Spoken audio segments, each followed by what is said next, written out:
Estamos iniciando o mês de outubro. Nesse mês de outubro se distingue por duas motivações. A primeira delas, que é o chamado mês missionário, lembrando as santas missões. O cristão, ele tem que ser um missionário. Nesses últimos tempos, com o Papa Francisco, houve uma mudança de perspectiva no serviço e trabalho da igreja. Até então, era muito comum ou mais comum falarmos da evangelização. O Papa Francisco, ele tem uma noção que é melhor pensarmos na missão que na evangelização. E à medida que a missão acontece, a evangelização também vai acontecendo. Então, segundo o pensamento e a proposta do Papa Francisco, as missões se tornam fundamentais na vida da igreja. E nós, cristãos, católicos, precisamos descobrir a nossa vocação missionária. Isso não vai acontecer na perspectiva da evangelização. A evangelização é fazer o trabalho do evangelho acontecer. A missão é localizar com pessoas vocacionadas para isso, para assumirem o seu compromisso batismal. Isso se faz pela compreensão das missões. E a segunda expectativa do mês de outubro é o mês do Rosário. Mês que a gente poderia talvez parar melhor para rezar o terço ou o Rosário, que são 3 terços. Mais ou menos fiquemos com o terço, a compreensão do terço. Nós escrevemos este livro, o devocional do terço, e aqui nós temos registrado as motivações que levem as pessoas para a reza do terço. Às vezes nós rezamos o terço e não sabemos por que nós o rezamos. Esses dias eu estava ali rezando, e de manhãzinho o pessoal vem na igreja, começa a conversar e fica ouvindo as conversas sem querer. E alguém chegou por aí e perguntou: aqui tem o terço da misericórdia? E a pessoa, como não sabia de nada, tem agente pastoral que não lê nada, que não tinha lido o livro do Padre Jerônimo, falou: não, aqui não tem, mas temos sim. No nosso livro, nós temos o terço da Divina Misericórdia. É porque às vezes o agente de pastoral não está em sintonia com aquilo que nós temos na comunidade. Então o mês de outubro é mês de pensarmos também a nossa devoção ao Santo Terço. No mês de outubro nós lembramos a presença de Maria constante na vida da igreja. Mas o mês de outubro é um mês bastante especial para a gente repensar a presença de Nossa Senhora dentro da igreja. No mês de outubro nós lembramos o dia de Nossa Senhora Aparecida, padroeira do Brasil. Estamos celebrando este ano os 299 anos da sua aparição em Aparecida e os 99 anos de Fátima. E no dia 12 de outubro, aqui na nossa paróquia, nós teremos a missa às 11 horas da manhã, seguida da consagração a Nossa Senhora. A missa do dia 12 às 11 horas é um convite para você trazer a sua família. É a missa da família. E a família quem são? Quem é? É o pai, a mãe e os filhos. Dia 12 é dia de você fazer um trabalho junto à sua família, para trazermos juntos, estarmos juntos aqui na igreja, para celebrarmos e consagrarmos a nossa família, a Nossa Senhora. Em outubro nós lembramos o chamado Outubro Rosa, lembrar o câncer de mama e a sua prevenção. Você que é mulher, precisa cuidar-se. O mês de outubro é um mês de lembrança. Todos nós precisamos nos empenhar nessa tarefa. Curiosamente, no mês que passou, setembro, lembrávamos o Setembro Amarelo, a prevenção ao suicídio, ou do suicídio. E curiosamente a comunidade não se interessa por esses fatos, por essas dificuldades. Como seria bom se a gente se lembrasse a cada mês, a cada proposta, a cada convite que a sociedade faz, para a gente também se engajar nessa luta contra o câncer de mama. Nesse mês de outubro, nós faremos a coleta missionária para colaborar, ajudar as missões. Aqueles homens e aquelas mulheres que dedicam a sua vida pela causa do Evangelho. E nós aqui, no pé das circunstâncias, nós damos a nossa parte para que o Evangelho seja conhecido, seja expandido, seja divulgado. Para isso alguém, homens e mulheres, religiosos ou leigos, se dedicam a esse serviço.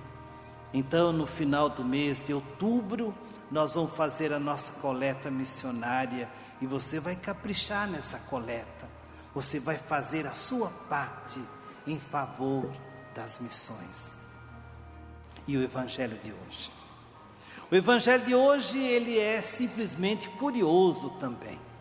Jesus está ali com seus apóstolos e eles fazem a Jesus um questionamento, uma pergunta simplesmente curiosa. Senhor, aumenta a nossa fé. É curioso que eles não falam na linguagem subjetiva ou individual, mas na linguagem coletiva e comunitária. Senhor, aumenta a nossa fé. Às vezes a gente tem uma fé egoísta. A gente eu quero ter fé. E é curioso que o Evangelho lembra que eles pedem uma fé da comunidade. A nossa fé só é amadurecida se ela nasce da experiência comunitária. O que adiantaria os apóstolos individualmente, eles terem ou tivessem muita fé, se na comunidade apostólica eles não tivessem uma expressão de fé?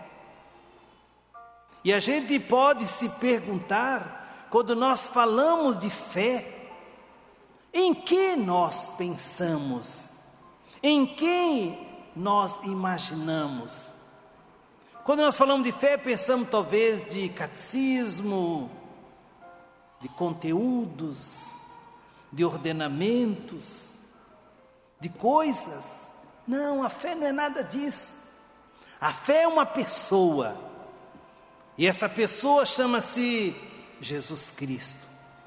Sem a perspectiva da busca desta pessoa, a fé, por maior que seja, não tem sentido cristão, não vale nada. E é certo que muitos têm talvez muita fé, e até atribuem à fé certas características como consolo, segurança, proteção. Tem gente que pensa porque ela tem fé, então ela tem segurança diante dos desafios da vida, das dificuldades que nos aparecem. A gente pensa que a fé é um escudo que protege estas relações imediatas da vida, mas isso não é questão de fé. A fé é Jesus Cristo. Você acredita numa pessoa, e essa pessoa chama-se Jesus Cristo.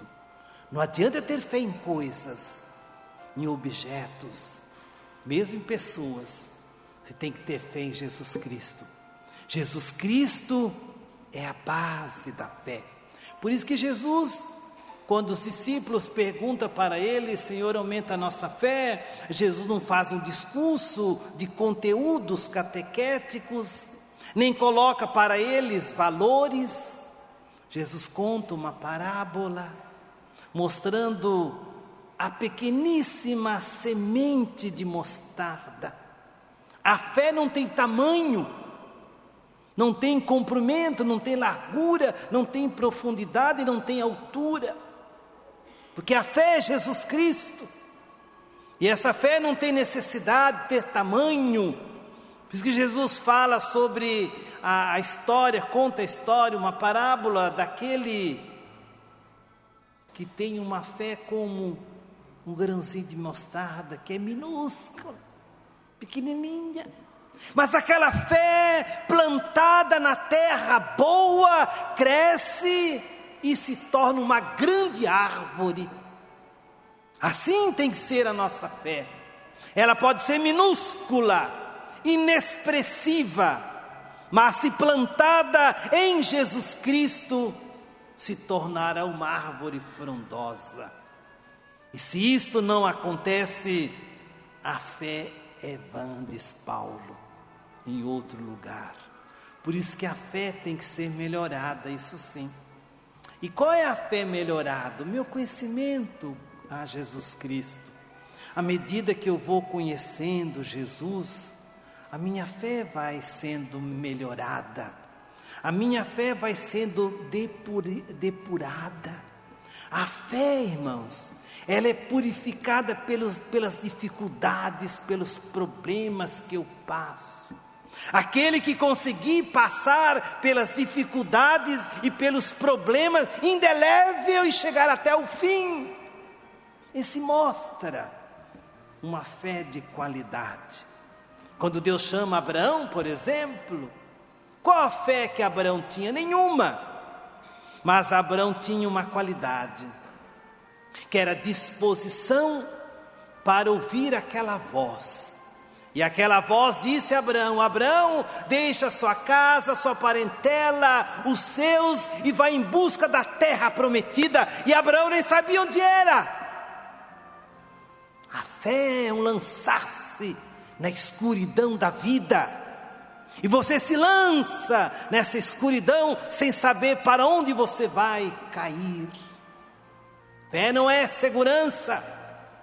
Quem tem segurança não se lança na escuridão da vida. E a fé é justamente isto. É a fé de Abraão. Deixou tudo e foi em busca da terra prometida. Quando Jesus chamou os discípulos, eles nem conheciam quem era Jesus, nem sabiam quem era Jesus, mas eles tinham que ter uma fé de experiência, eles tinham que experimentar Jesus Cristo. E aqui está o detalhe no conhecimento a Jesus Cristo. A minha fé é uma experiência que eu faço. Os apóstolos não conheciam Jesus, mas quando eles ouvem aquela voz, segue-me, eles deixam tudo. A sua parentela, as suas coisas e até a sua própria família. Deixa o quê? A segurança. Uma fé com barriga cheia é ótimo. A fé é provada, meu filho, nas dificuldades da vida. A fé é como ouro provado no fogo. E só quem passar pela prova do fogo, e é o fogo que transforma o metal em uma joia preciosa. Essas fés acomodadas que nós temos, e nós andamos procurando fezinha por aí, nos movimentos, nas atividades da igreja e nas nossas escolhas, são todas segurança, mas não são fé. A fé se prova no combate, nas dificuldades. E quem nunca passou por dificuldade, ainda não tem a fé amadurecida. Sua fé ainda está crua. É como uma abóbora que se ela não passar por um processo de cozimento, ela nunca se tornará um doce de abóbora. Querido irmão, como que está a sua fé? Sua fé é uma fé acomodada? Se você tivesse problema, dificuldades, se você fosse passar por um momento difícil, você iria testemunhar a experiência da sua fé? Ou você diz que tem fé, porque você acha que Deus está lhe protegendo? Se um dia Deus tirasse a mão de você, você teria fé suficiente para dizer que você acredita em Deus, acredita em Jesus Cristo? Pensemos nisso. No número 11 do folheto, nossa profissão de fé. Creio